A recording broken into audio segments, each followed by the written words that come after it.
With the new Warzone map releasing on December 8th for the Vanguard players and December 9th for the Warzone players, we just got our first look at Caldera. In this video, I'm going to be going over some of the important details about Warzone Pacific and go over the newly released Caldera picture with 15 different locations. But before that, hit that sub button and help your boy out. We're on our way to 1,000 subscribers, so make sure you join the journey. And also, if you enjoy news and update content like this, make sure you guys hit that like button. My goal for this video is 5 likes, and if you can hit that like button, it really helped me out a lot. And it's free to do so, and I give you the news and updates and you hit that like button for me. But anyways, let's get right into the video, guys. So if you guys didn't know, the Call of Duty devs were on vacation for the last 10 days and they just came back from their vacation yesterday, which is why we weren't getting a lot of new updates and information about the new Warzone Pacific map. But now that they're back, it's time to get back to fucking shit up again. We're here to fuck shit up.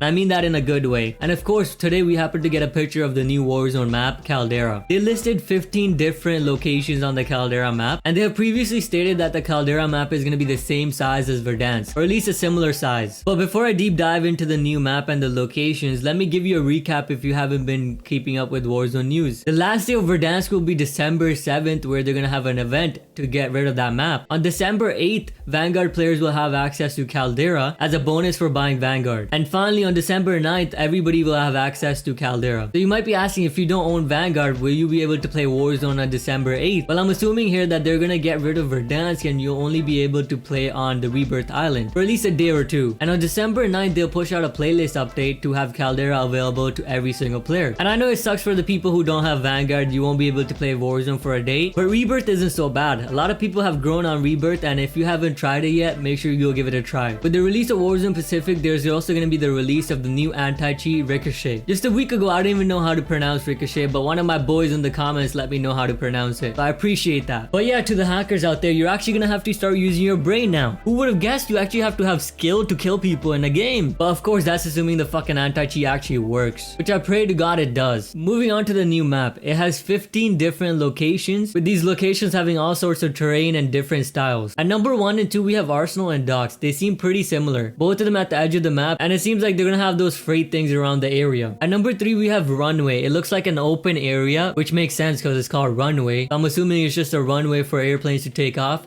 We might find some airplanes spawning over there as well, which is another new addition. If you didn't know, they're bringing in airplanes to Warzone. And at number 4 and 5, we have Ruins and Mines. Both of these places look like some ratty ass places. They remind me of the quarry and lumber mill in Verdansk. I feel like a lot of people are gonna be hiding in corners and sitting in those mines on this map. So those places I wouldn't go if I'm an aggressive player. And at number 6 and 7, we have Peak and Beachhead. Both of these look like open areas, and I'm sure there's a lot of trees around for some cover. If I were to compare these two places to Verdansk, I would probably compare them to military. Could be the military base, and then Peak could be all around surrounding area that's pretty open. Now moving on to 8 and 9, we have Village and Lagoon. Lagoon seems like a relatively small area with a little bit water around. It seems like there's islands separated by water. So I wonder if they're gonna have boats spawning in that area. Are they even bringing boats in the new update? Or am I confusing that with Battlefield? But it'd be pretty cool to have boats in Warzone. And Village seems like farmland with a lot of houses. So that HDE area seems like the camping area. That's for all the campers out there. That's your area to go sit down and wait for the circle to come to you, or a player to walk by you so you can kill them through that window. But I digress. Now at number 10 and 11, we have Airfield and Fields. And I'm sure Airfields is another area they're gonna have airplanes spawn in. And of course, Airfield is like airport. You see that long ass runway.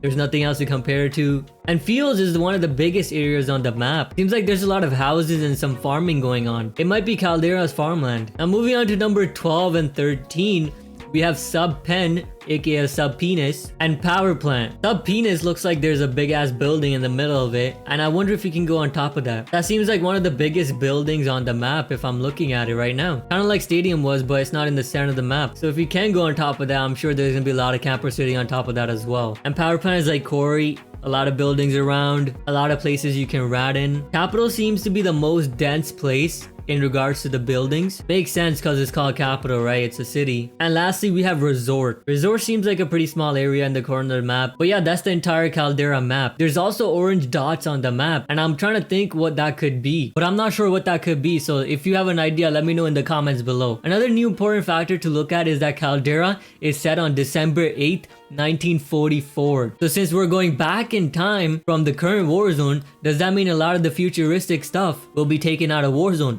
For example, the heartbeats? And if so, do you think that's a good idea for Call of Duty to take out one of the strongest crutches for casual players? And what about UAVs? How is that gonna work? There's a lot of questions unanswered right now, but as we get closer to the release of the map, I'm sure they'll put out more information. If not, we're gonna have to find out once we start playing, which is usually how Call of Duty goes. But anyways, that's the new map. I just wanted to make a quick little update video to let you guys know what's going on with the new map. But if you guys enjoyed the video, make sure you guys hit that like button, as it helps me out a lot. And if you're new to the channel and enjoy content like this and want to find your way back, make sure you guys hit that sub button. We're on our way to 1,000 subscribers, so hop on the train early so you can say you were here before 1,000. And I'll see you guys in the next video.